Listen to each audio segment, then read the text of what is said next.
A kind-hearted girl gave 10 to a beggar on the street. To her surprise, the beggar handed her a check for 5 million, thinking it was fake. She placed it back in his bowl and walked away. The beggar smiled and said, "I never take without giving back. Is there anything you need?" Just then, her phone rang. It was her mother, demanding that she bring a boyfriend home for the new year to avoid family gossip. She was about to say she didn't have one, but her mother hung up before she could answer.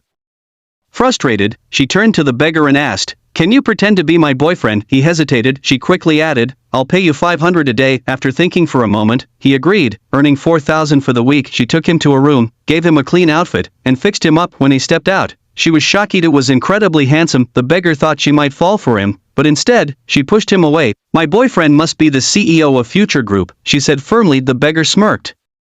Little did she know, he was the CEO she dreamed of marrying. Not only that, but he had recently become the richest man in the world. Tired of his luxurious life, he disguised himself as a beggar to see who would help him without knowing his true identity. And yes, that 5 million check was real. Later, they took a tricycle home together. Coincidentally, it was her godmother's birthday. She introduced the beggar-turned-boyfriend to her godmother, who was thrilled, but there was a problem. A wealthy young man was interested in her. Her godmother had once promised to introduce her to him. Now that she had a boyfriend, the situation became awkward. The godmother reassured the rich man, saying she would find him another match, but the rich man refused. "I'll only marry her," he declared. He then mocked the girl's boyfriend, saying he was probably just a poor man pretending to be rich. The girl quickly tried to cover up. "He's from the city, his parents own a factory, they're very wealthy," she said, but the rich man wasn't convinced. It had seen them arrive on a tricycle. "If he's so rich, why didn't he come in a car?" he sneered. The girl started to panic. She had no idea who her fake boyfriend really was. Her godmother also looked doubtful. "If you're rich, why take a tricycle?" she asked. The CEO casually replied, "My family has 3 cars,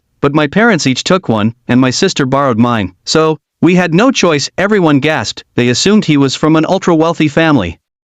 Then he added, "That's just our daily cars. We also have thousands of Rolls-Royces in production." The rich man burst out laughing, convinced the girl had hired this guy to impress them. Sensing things were getting out of hand, the girl quickly stuffed a candy in the CEO's mouth and kissed him to make their act more believable.